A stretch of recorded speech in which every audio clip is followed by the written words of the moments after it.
Now, while the doors might be closing for international students who want to study in Canada or England or Australia, the opposite's happening in countries like Japan and South Korea. Let me tell you a little bit more about that. Hey everybody, how's it going? My name is Paul. I'm from the Keystone Education Group, where we connect students with universities. And today we have to talk about Japan and South Korea.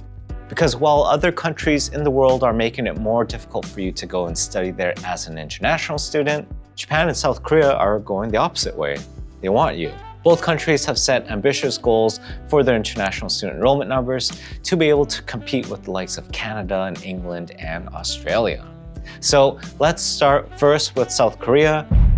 Last year, South Korea announced the Study Korea 300K project, where they are aiming to be one of the top countries when it comes to studying abroad by 2027, just 3 years from now. In the Study Korea 300K project, universities, local industries, and the government are all working together in a huge effort to enhance their international student efforts in South Korea. All the way from making it easier and attractive for you to apply, to placing you in an environment that helps you succeed as an international student, to supporting your career in South Korea after you graduate. And I mean, it's not like South Korea didn't have this before. It's more like when you compare them to countries like Canada, the US, or countries in Europe, it wasn't developed enough. And historically, the amount of degrees available in English for both Japan and South Korea, they have been limited.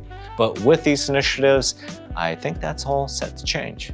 And if you're staying in South Korea after graduation, they're going to be working on initiatives that'll also help you obtain your permanent residency sooner as well. The key focus here, though, will be to see how the job opportunities look for international graduates after university in South Korea.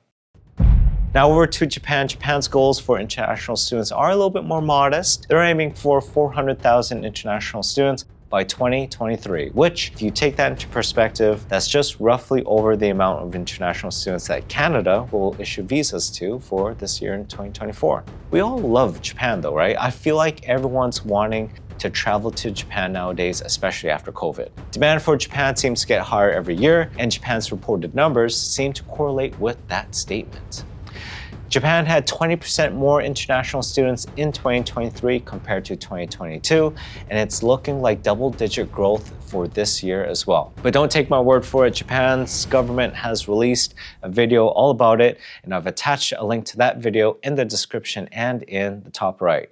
Although between you and me, I don't think Japan will need to do much convincing to have people come and study there. And I can confirm, people, I've been to Japan before. It is as amazing as people say it is. The food is delicious, it's clean, it's safe, it's orderly, mindful, courteous, and they have very warm summers. So I think you'll love it. What do you think about studying in South Korea or Japan? Is it a country that you're considering, or are you considering other countries? I would like to hear from you down in the comments below. And if you do end up in Japan or South Korea, definitely try to learn the language and the culture, because it goes such a long way, especially if you're planning to stay after you graduate. It's important to integrate. As always, if you enjoyed this video, please give us a thumbs up and feel free to subscribe to our channel for more videos on all things studying abroad. Thanks for watching. We'll see you in the next one.